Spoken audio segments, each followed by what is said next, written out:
ہم یہ بتا رہے تھے کہ کس طرح اورنگزیب نے اپنے خطوط کے ذریعے اکبر کو بغیر لڑائی کیے ہوئے، بغیر تلوار چلائے، بغیر کسی کو قتل کیے اس نے شکست دے دی۔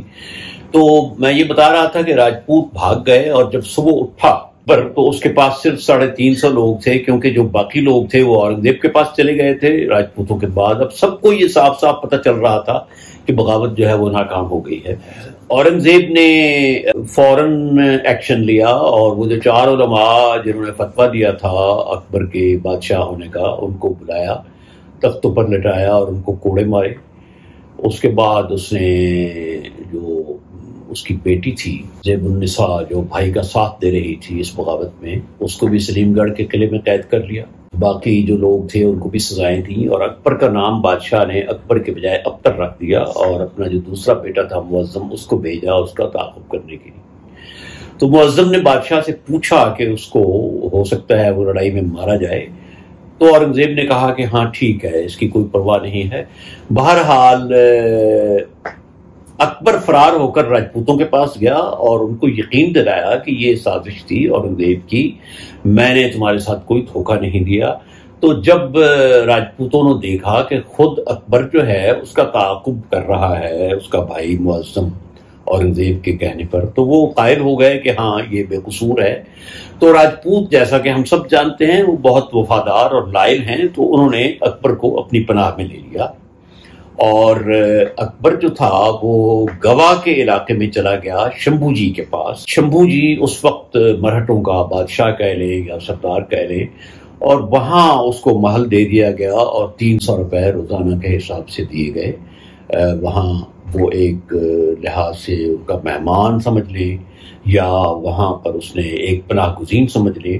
اورنگزیب اس کو مسلسل خط لکھتا رہا کہ تم آؤ، تم میرے بیٹے ہو، کوئی ایسی بات نہیں۔ لیکن اکبر کو پتا تھا کہ میں ایک دفعہ اگر میں اورنگزیب کے پاس چلا گیا تو میرے 2 ہی انجام ہو سکتے ہیں، یا تو سلیم گڑھ کے یا گوالیار کے قلعے میں قید کر کے مجھے پوست پلا پلا کر مارا جائے گا، اور یا فوراً تلوار سے مار دیا جائے گا۔ تو اس نے کبھی بھی اورنگزیب کے کسی خط کو تسلیم نہیں کیا، متاثر نہیں ہوا۔ یہ 1681 کا واقعہ ہے۔ تو 1681 میں اکبر نے بغاوت کی جو ناکام ہوئی، پھر 1687 تک 4-5 سال وہ رہا شمبھو جی کے پاس۔ وہاں سے پھر وہ ایران چلا گیا ہمایوں کو کی نقل کرتے ہوئے۔ ایران کا جو اس وقت کا بادشاہ تھا اس نے بہت اس کی آؤ بھگت کی، اسے شاہی مہمان بنایا، لیکن مدد دینے سے اس نے انکار کر دیا، اور اس نے یہ کہا کہ ایک بیٹے کی مدد اس کے باپ کے خلاف کرنا بقول ایرانی بادشاہ کے شریعت کے خلاف ورزی تھی۔ چنانچہ اس نے اس کو کوئی فوج نہیں دی کہ وہ جا کر، جس طرح ہمایوں فوج لے کر ایران سے گیا تھا اپنی سلطنت کو ریسٹور کرنے، واگزار کرنے، تو اکبر کے ساتھ وہ سلوک نہیں کیا گیا، وہ پھر ایران ہی میں رہا۔ اور بڑا عبرتناک باب ہے کہ 1704 میں اورنگزیب کی وفات کے 3 سال پہلے وہ ایران ہی میں وفات پا گیا۔ یہ اکبر کا باب تو ختم ہو گیا۔ اب ہم چلتے ہیں واپس اورنگزیب کی طرف۔ جب اکبر کی بغاوت ختم ہو گئی، اس نے جا کر شمبھو جی کے پاس پناہ لے لی، تو اصولی طور پر جو اس وقت ہمیں ہائنڈ سائٹ میں پتہ چلتا ہے وہ یہ کہ اکبر کو واپس دلی چلا جانا چاہیے تھا، کیونکہ مرہٹوں کی بغاوت فروغ ہو چکی تھی، اور وہاں کوئی جو یہ دکن میں کوئی تھوڑا بہت کام تھا کنسولیڈیشن کا، بغاوتیں فروغ کرنے کا، سلطنت کو مستحکم کرنے کا، یہ کام اورنگزیب کے گورنر بخوبی کر سکتے تھے۔ لیکن 1681 میں اورنگزیب نے ایک ایسا فیصلہ کیا اسی اجمیر کے مقام پر، دلی اور آگرہ واپس جائے بغیر، کہ اس فیصلے نے نہ صرف یہ کہ اورنگزیب کی جو بقیہ 25-26 سال تھے بارے میں ایک فیصلہ کن کردار ادا کیا اس فیصلے نے،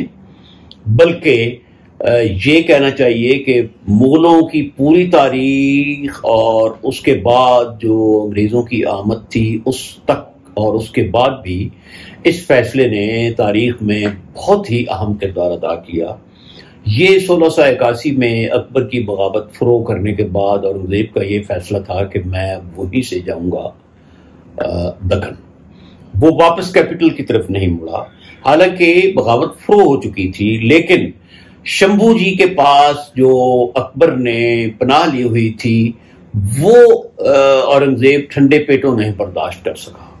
وہ بہرحال اس کو اپنے لیے ایک خطرہ سمجھتا تھا کہ جب تک اکبر زندہ ہے اور شمبھو جی کے پاس ہے تو یہ میرے لیے خطرے کی علامت ہے، یہ کسی بھی وقت حملہ آور ہو سکتے ہیں، سازش کر سکتے ہیں، لوگوں کو اکسا سکتے ہیں. بہرحال یہ اس کے نزدیک ایک چنگاری تھی جو کسی بھی بھڑک کر شعلہ ہو سکتی تھی. تو بہرحال وہ وہاں سے چلا گیا. 1681 سے لے کر 1687 تک اس نے 2-3 کام کیے. ایک تو اس نے شمبھو جی کو حراست میں لے کر اس کو موت کے گھاٹ اتار دیا. 1686 اور 87 میں اس نے جو بڑی ریاستیں تھیں بیجاپور اور گولکنڈا جو مسلم شیعہ ریاستیں تھیں ان کو فتح کر لیا، اور 1687 تک اس نے یہ کام پورا کر لیا، اور بقول اس کے اپنے خیال کے اس نے دکن کو رام کر لیا تھا، پورا فتح کر لیا تھا. لیکن اس کے بعد تاریخ نے ایک اور برق الٹا، حالات نے ایک اور انگڑائی لی، اور اس کے بعد مرہٹا خطرہ جو تھا وہ ابھر کر سامنے آیا. مراٹھوں کے بارے میں ہم یہ بتاتے چلیں کہ اگر آپ نقشہ دیکھیں تو بمبئی کے جنوب کا جو ساحلی علاقہ ہے جس میں گوا بھی شامل ہے، اور یہ آج کل کا جسے مہاراشٹر کہتے ہیں، یہ کرناٹک کے شمال کا علاقہ ہے، یہ کیرلا کے شمال کا علاقہ ہے. تو یہ بہت دشوار گزار پہاڑی علاقہ جو ہے یہ مرہٹوں کا ہیڈ کوارٹر تھا. یہاں مرہٹے رہتے تھے، اور مرہٹا کو اگر سب کانٹیننٹ میں پاک و ہند میں کسی اور قوم سے تشبیہ دی جا سکتی ہے تو وہ صرف اور صرف افغان یا پختون ہیں.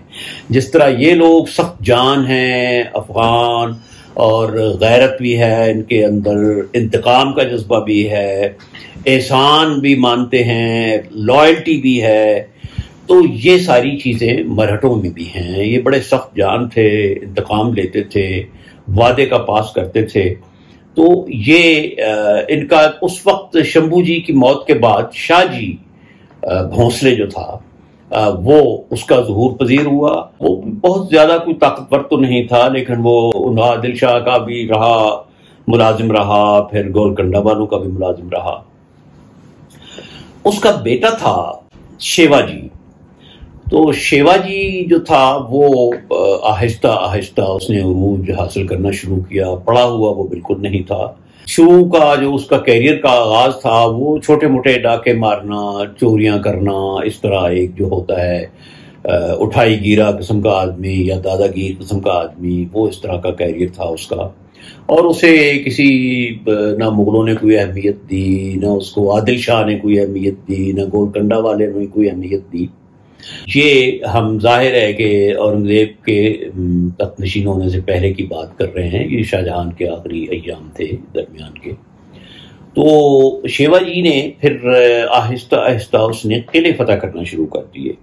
تو جب اس نے تھوڑا سا اور سر اٹھایا تو عادل شاہ کو احساس ہوا، تو اس نے اس کے والد کو بلایا شاہ جی کو، اور اسے کہا کہ بھئی یہ تم کیا کر رہے ہو، یہ تم اپنے بیٹے کو کنٹرول کرو. تو شاہ جی نے یہ کہا کہ جناب وہ میرے بھی اختیار سے اتنا ہی باہر ہے جتنا آپ کے اختیار سے باہر ہے.